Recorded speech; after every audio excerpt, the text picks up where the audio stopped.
After 20 years he claimed he needed space and demanded a divorce. I signed without a word.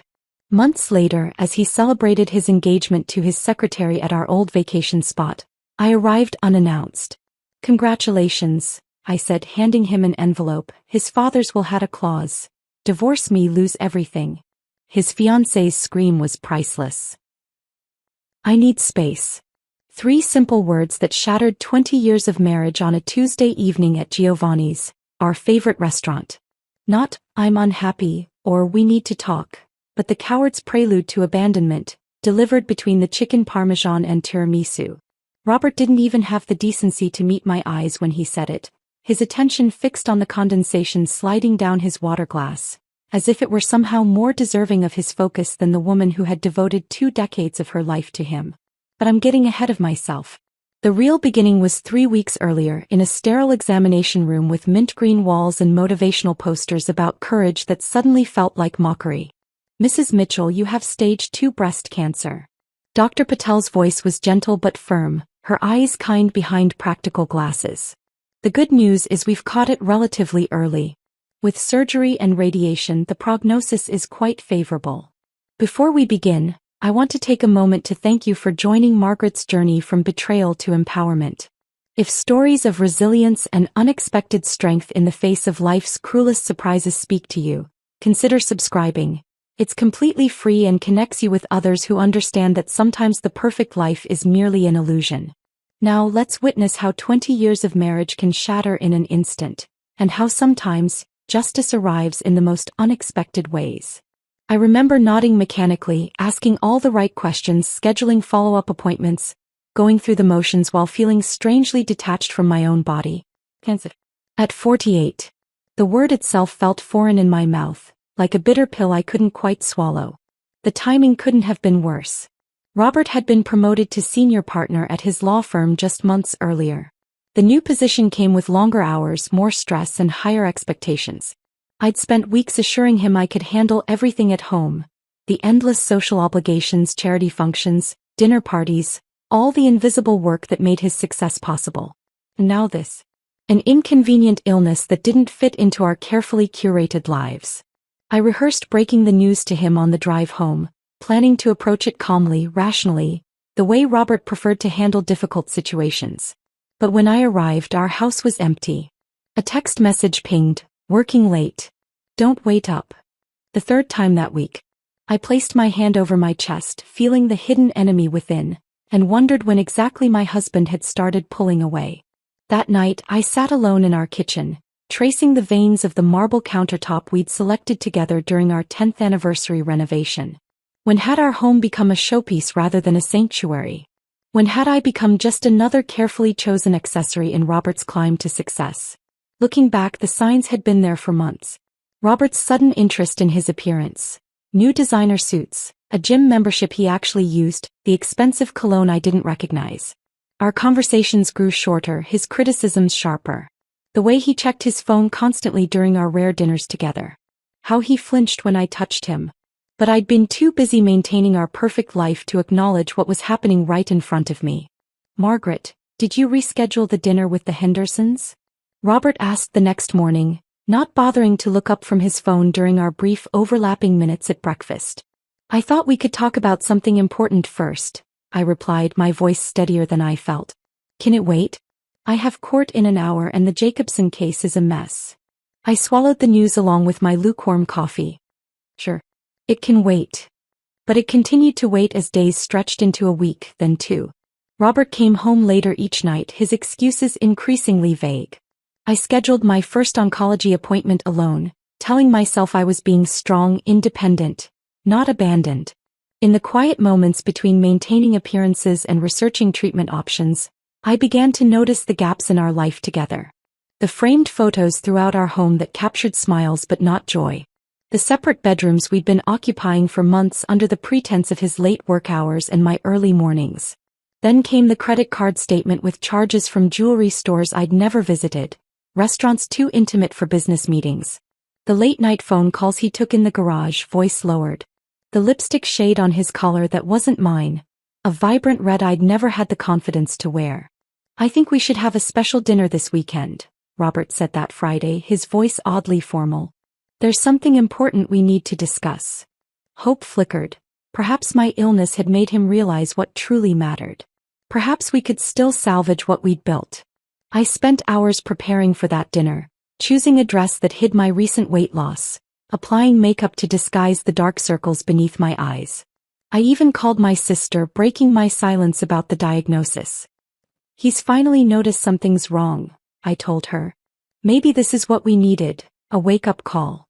"Maggie," she said hesitantly, "have you considered that might not be what he wants to talk about?" I dismissed her concern. 20 years of marriage had to count for something.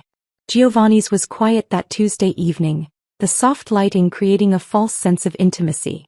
Robert seemed nervous, tugging at his collar, checking his watch. Something cold settled in my stomach as I realized he'd chosen a public place for whatever was coming next. "I need space, Margaret," he finally said, cutting me off mid-sentence as I began to tell him about my diagnosis. "This isn't working anymore." The words hung between us like shattered glass. 20 years isn't working? I asked quietly. "I've changed. You've changed. We want different things now." His rehearsed speech continued, full of empty platitudes and corporate-sounding euphemisms. "It would be better for both of us to make a clean break." "Is there someone else?" The question slipped out before I could stop it. His hesitation was answer enough. "Jessica," he admitted finally. "My secretary. It just happened. Just happened." As if 2 decades of marriage could be erased by something that just happened. As if my cancer diagnosis, which I still hadn't managed to share, was less significant than his newfound passion for a woman half my age. "I want a divorce," he concluded, sliding a business card across the table. "My lawyer will be in touch. I've already found an apartment." I stared at the card, at his perfectly manicured fingers, at the expensive watch I'd given him for our 15th anniversary. "Is that all?" I asked, my voice surprisingly steady. He looked startled, as if he'd expected tears, pleading a scene. "Yes," he said cautiously. "I suppose it is." I nodded once, placed my napkin beside my barely touched meal, and walked out of Giovanni's with my dignity intact and my heart in pieces. The cancer would have to wait. I had a divorce to survive first. The manila envelope arrived exactly 7 days after Giovanni's. Robert's lawyer, not even someone from his own firm, but a divorce specialist with an office in a gleaming downtown tower, had wasted no time. I placed the envelope on my kitchen counter and stared at it for hours before finding the courage to break the seal. Inside lay the cold, clinical dissection of 20 years together. Our house, to be sold, proceeds split, retirement accounts, divided equally, personal property itemized with surgical precision. Robert had even listed the anniversary pearls he'd given me 5 years ago, assigning them a monetary value as if they were just another asset to be divided. The final page required only my signature to dissolve 2 decades of promises. I should have called my own lawyer. I should have fought. But something inside me had shifted that night at Giovanni's, a quiet calculus forming beneath my grief. "Are you sure about this, Maggie?" My sister Claire's voice crackled through the phone line. "He doesn't deserve an easy way out. You should take him for everything he's worth." "I need to focus on my health right now," I replied, not mentioning that I still hadn't told Robert about my diagnosis. Fighting him would just drain energy I don't have.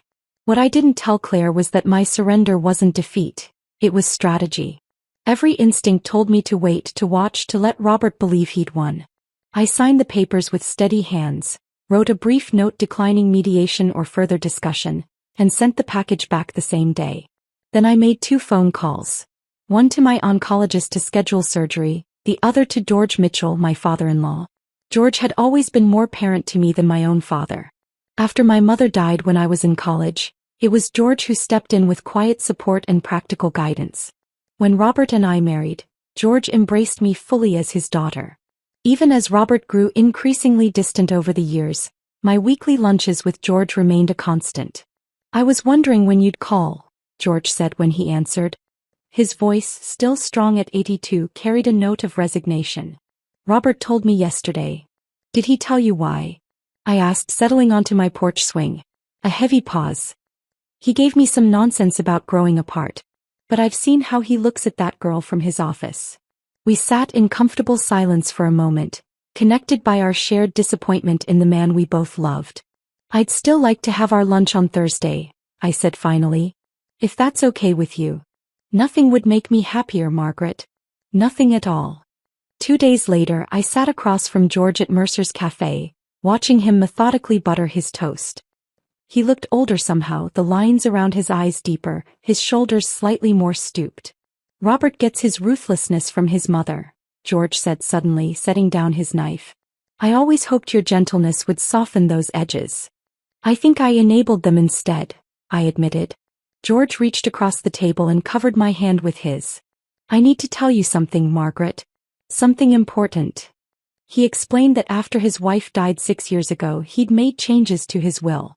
Robert was his only child, set to inherit the family business, the lake house in Vermont, and a substantial estate. "But I added a condition," George said, his eyes never leaving mine. "A moral clause, my lawyer called it." I listened, stunned, as George revealed the provision. Robert would forfeit his entire inheritance if he ever divorced me without clear evidence of infidelity on my part. The divorce had to be initiated by me, or by him with documented proof of my misconduct. "Why would you do that?" I whispered. "Because I watched how he treated you even then. How he took your devotion for granted." George's voice grew fierce.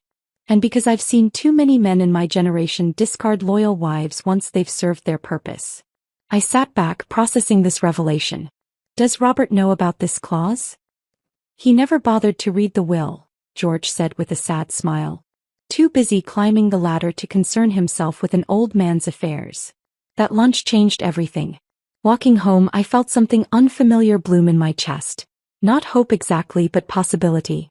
For the first time, I saw Robert's hasty divorce as what it truly was: a miscalculation.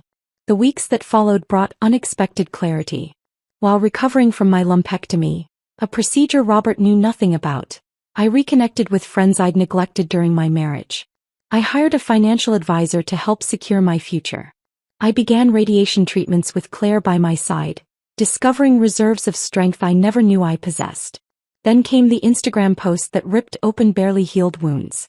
Robert's new assistant had tagged him at L'Artiste, an exclusive restaurant known for its romantic ambience. The caption, "She said yes," floated above the image of Jessica's manicured hand sporting a diamond ring that looked suspiciously like the one in my grandmother's jewelry box, the one Robert had always dismissed as outdated.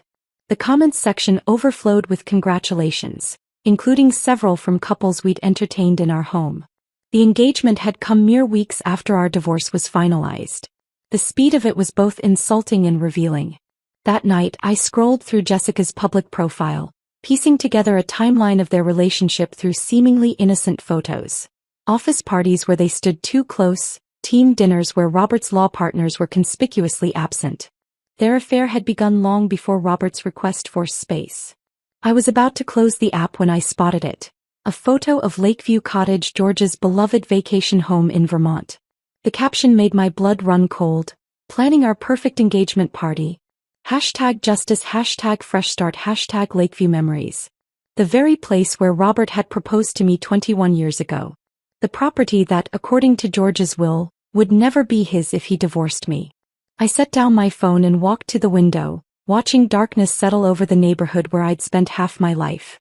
The quiet strife I'd been nurturing crystallized into something more defined: purpose.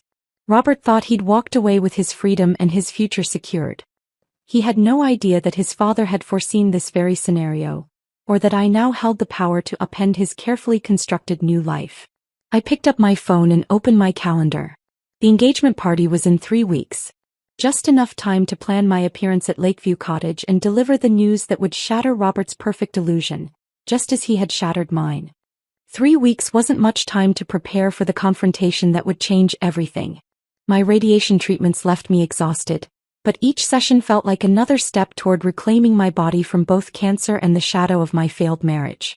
The technicians became unexpected confidants, their cheerful, "3 more to go, Mrs. Mitchell," counting down not just to the end of treatment but to my reinvention. "You don't have to keep using his name, you know," Claire pointed out one afternoon as she drove me home from the hospital. "You were Margaret Jenkins for 28 years before you became Margaret Mitchell." The thought struck me with unexpected force. I'd been so focused on what Robert had taken that I'd forgotten what I could reclaim. Jenkins, I said softly, testing the sound of my maiden name. Margaret Jenkins. The next day, I visited the courthouse and filled out the paperwork to restore my former surname. The clerk handling my case, a woman in her 60s with shrewd eyes and a no-nonsense demeanor, studied me over her reading glasses. Divorce? She asked bluntly. Recently, I admitted. She nodded, stamping my form with unnecessary force. I processed mine 30 years ago. Best decision I ever made. She slid the paperwork back to me with a conspirator's smile. Welcome back to yourself, Ms. Jenkins. That small act of reclamation sparked others. I called my old law firm, the one I'd left when Robert's career demanded we relocate, and arranged coffee with my former mentor, Judith Abernathy. At 75, Judith had broken countless glass ceilings and showed no signs of slowing down. So he left you for his secretary? How breathtakingly original, she snorted when I explained my situation. The familiar sharpness of her wit was oddly comforting. And what's your plan now, Maggie? Besides making him regret the day he met you? I hesitated, then shared everything. The cancer, George's will, the engagement party at Lakeview Cottage. Judith listened without interruption, her eyes narrowing strategically. You need documentation, she said when I finished. The will clause is powerful, but only if you can prove it exists and that George was of sound mind when he added it. George gave me a copy, I said, but I haven't told Robert about it yet. And you won't, Judith declared, pulling out her phone. Not until the moment of maximum impact. She made a quick call, then smiled at me. My estate law colleague will meet us at my office in 20 minutes. We're going to make sure this is airtight. As my circle of allies grew, so did my strength. My oncologist declared my prognosis excellent after my final radiation treatment. My financial advisor helped me secure my own apartment and investment strategy. Even my neighbor Michael, a quiet widower who had always been more Robert's friend than mine, stopped by with homemade soup and an unexpected offer. I overheard Robert at the club last week, he said, eyes fixed on his coffee cup. He was telling everyone you'd had emotional problems for years and he'd finally had to end things for his own well-being. Michael looked up, his expression troubled. I know that's not true. If you need someone to set the record straight, I'm happy to speak up. The revision of our shared history wasn't surprising. Robert had always controlled the narrative, but the casual cruelty of it stung. He wasn't content with leaving. He needed to destroy what we'd had, to justify his actions to himself and others. Thank you, Michael, I said, genuinely touched. Just knowing you saw through it means a lot. With 2 weeks until the engagement party, I focused on the practical aspects of my plan. Judith arranged for a court-certified copy of George's will to be prepared, complete with notarized authentication. Claire helped me select an outfit that would command attention without seeming desperate. A slate blue dress that complemented my newly silver-streaked hair, which I'd stopped coloring during treatment. You look powerful, she said as I tried it on. Like someone who knows exactly what she's doing. I was beginning to feel that way too. The most difficult preparation was emotional. Each night, I visualized the confrontation. Robert's shock, Jessica's confusion, the moment of revelation. I rehearsed my words, perfecting the precise tone of calculated indifference. Not angry, not bitter, just matter-of-fact. A business transaction, nothing more. 1 week before the event, a final piece fell into place when George called me, his voice urgent. Robert just phoned to invite me to the engagement party, he said. I told him I wasn't feeling well enough to travel. You don't want to be there? Asked, surprised. Oh, I absolutely want to be there, George chuckled. But not until after you've delivered the news. I'll arrive the following morning to help clean up the mess. And Margaret? I've instructed my lawyer to send the official inheritance notification letter to arrive at Lakeview the morning after the party. Timing is everything. The day before I was set to leave for Vermont, I discovered through social media that Robert had been busy rewriting more than our history. Jessica had posted photos of Lakeview Cottage's interior, now stripped of the warm antiques and family photographs I'd carefully curated over 2 decades. In their place were sleek, modern pieces, all evidence of the Mitchell family heritage carefully erased, replaced with the sterile aesthetic of a luxury rental. Creating our dream space. New beginnings, the caption read. The cottage had been my refuge whenever Robert's work consumed him. I'd spent countless weekends there, befriending the local shopkeepers, tending the heirloom garden George's mother had planted. Now it was being transformed into a showcase for Robert's new life, with no acknowledgement of what came before. As I packed my overnight bag and placed the sealed envelope containing the will excerpt in my purse, I realized I no longer felt like a victim seeking justice. This wasn't about revenge, it was about consequences. Robert had discarded our vows, their meaning, and me. He'd never imagined I might rise from those ashes transformed. I checked my flight confirmation one last time and closed my laptop. Tomorrow, Robert would learn that some promises couldn't be broken without a cost, and I would be there to witness the reckoning. The Vermont countryside unfurled before me as I navigated the rental car along familiar winding roads. Each curve brought a memory. Robert and I driving up for our first anniversary, George teaching us the names of local wildflowers, the autumn we'd spent repainting the cottage's shutters that perfect shade of forest green. Now those shutters were stark white, visible from the road as I approached the final turn. My hands trembled slightly on the steering wheel. I pulled over, needing a moment to compose myself. Through the trees I could glimpse Lakeview's distinctive sloped roof, hear faint music and laughter drifting across the lake. The celebration was clearly underway. "You can do this," I whispered to my reflection in the rearview mirror. The woman staring back at me bore little resemblance to the one who had signed divorce papers with quiet resignation just months ago. My hair was styled in a confident bob that showcased the silver strands I'd once hidden. The shadows beneath my eyes had faded. Even my posture had changed, no longer curved inward protectively but straight and resolute. I checked my phone. 4:42 p.m. The party had started at 3. Perfect timing, late enough that everyone would be present, early enough that they'd still be sober and alert. The gravel crunched beneath my tires as I pulled into the long driveway, now lined with expensive cars I recognized from Robert's firm. Near the cottage itself, white paper lanterns hung from tree branches, swaying gently in the afternoon breeze. A photographer was directing a group shot on the dock. All tailored suits and flowing dresses, champagne flutes held aloft. No one noticed me at first. I parked alongside the other vehicles and sat for a moment, hand resting on the envelope in my purse. My heartbeat steadied. This wasn't about emotion anymore. It was about justice. I stepped from the car and smoothed my dress. The slate blue fabric caught the late afternoon sun as I made my way toward the cottage, following the sound of a string quartet playing near the lake. The back garden had been transformed with white chairs and tables adorned with arrangements of calla lilies, Jessica's favorite, according to her Instagram. A bartender mixed cocktails beneath a white tent. Catering staff circulated with trays of hors d'oeuvres. I recognized most of the guests, colleagues from Robert's firm, country club acquaintances, some of our former neighbors. A few glanced my way, their expressions shifting from confusion to discomfort as they recognized me.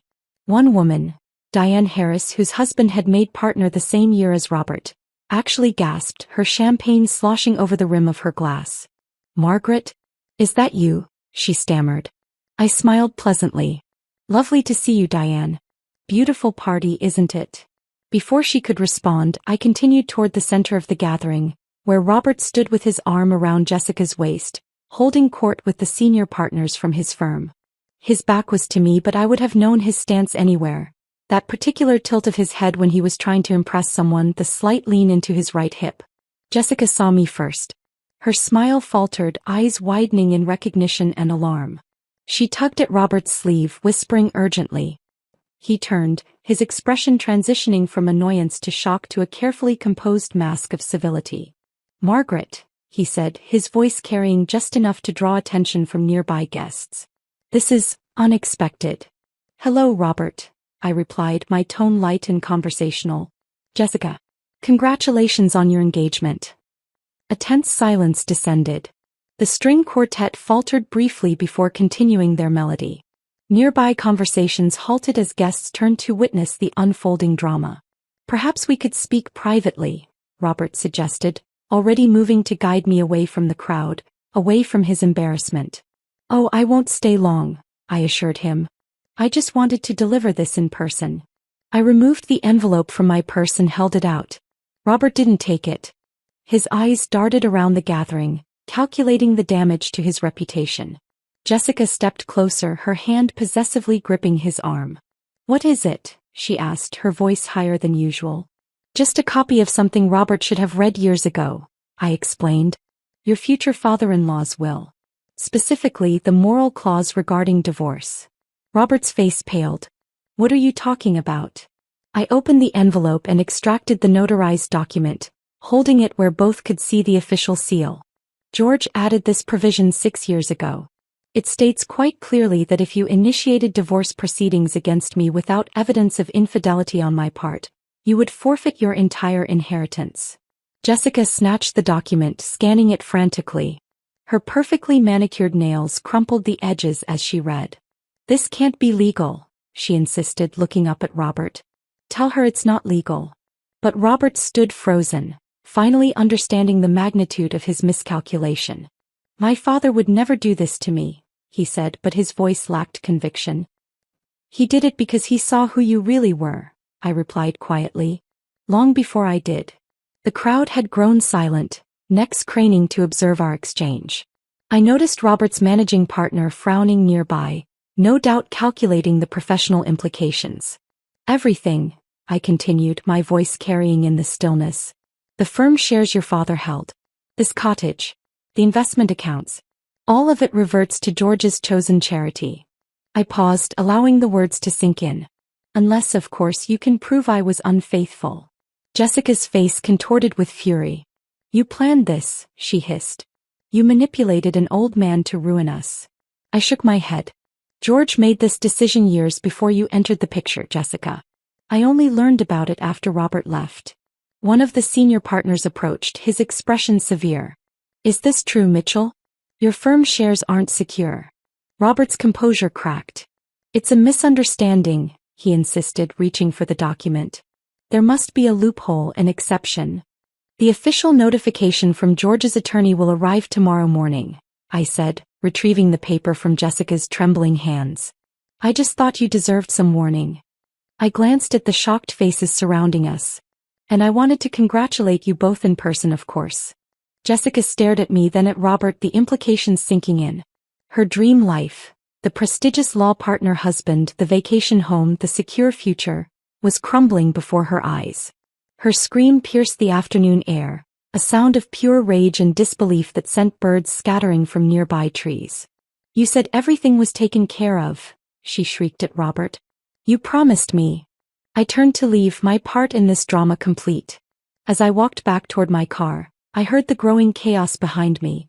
Jessica's continued shouting, guests murmuring in shock, Robert's increasingly desperate attempts to control the situation. I didn't look back. The weight I'd carried for months had lifted, replaced by something unexpected: pity. Robert would lose everything he valued. His reputation, his inheritance, possibly even his partnership if the firm found his financial instability too great a liability. Behind the wheel of my rental car, I took one last look at Lakeview Cottage through the rearview mirror. The string quartet had stopped playing.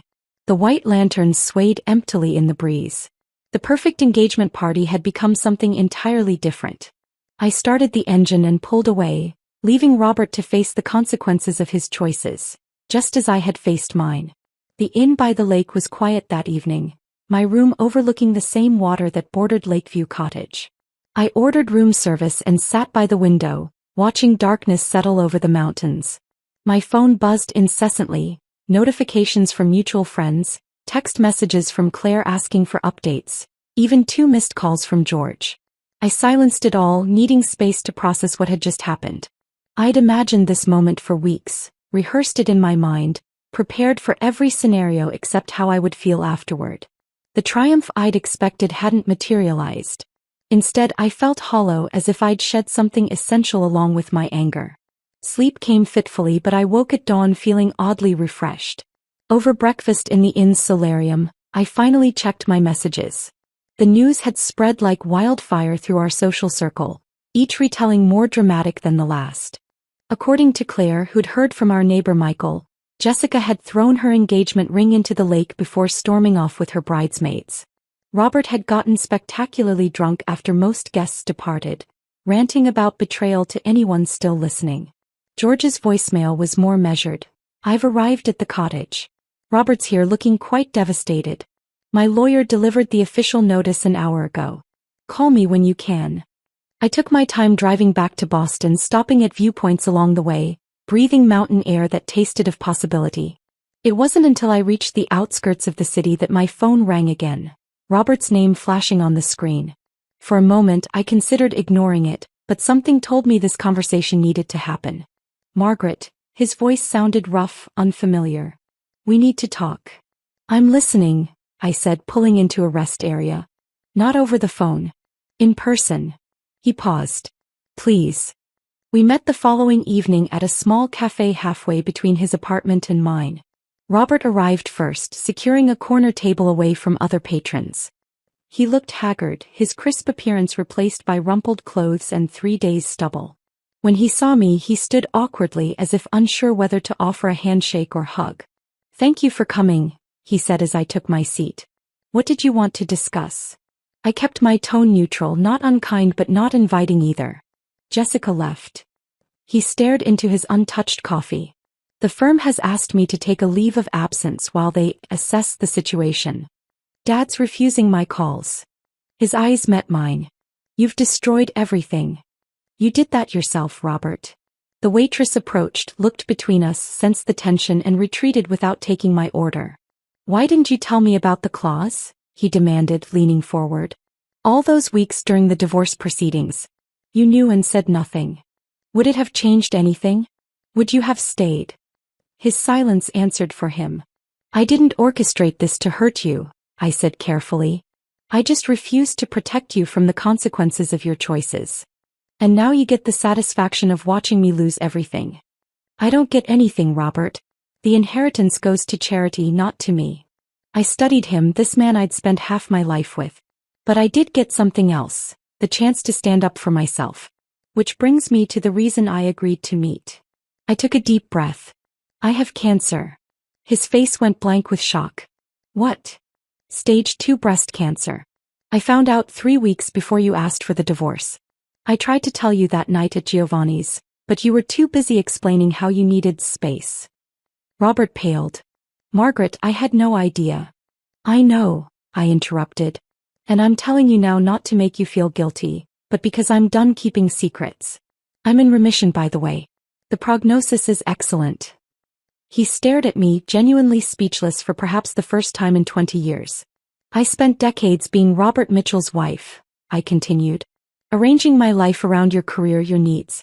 When you left, I thought I'd lost everything. But I was wrong. I smiled slightly. I found myself instead. 2 days later, the law firm's official statement hit the local business news. Robert had chosen to resign to pursue other opportunities. His managing partner, a man who'd dined at our table countless times, wasted no time distancing the firm from the scandal. Friends who'd sided with Robert after the divorce suddenly remembered long-standing coffee dates with me. The ripples spread outward, reshaping social alliances like tectonic shifts.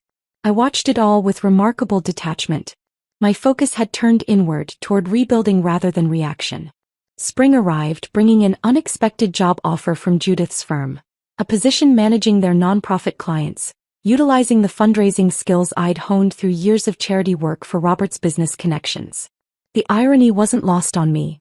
All those events I'd organized as his wife becoming legitimate professional experience.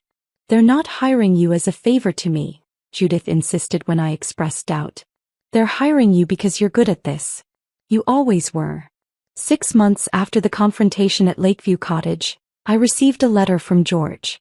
He decided to sell the cottage, too painful now with its mixed memories. Enclosed was a small key. The garden shed still holds your grandmother's antique gardening tools, he wrote. I thought you might want them. They should belong to someone who appreciates growing things. I drove up the following weekend, half expecting to find Robert there, but the cottage stood empty. The new white shutters had already begun to peel in the harsh mountain weather. Inside the garden shed,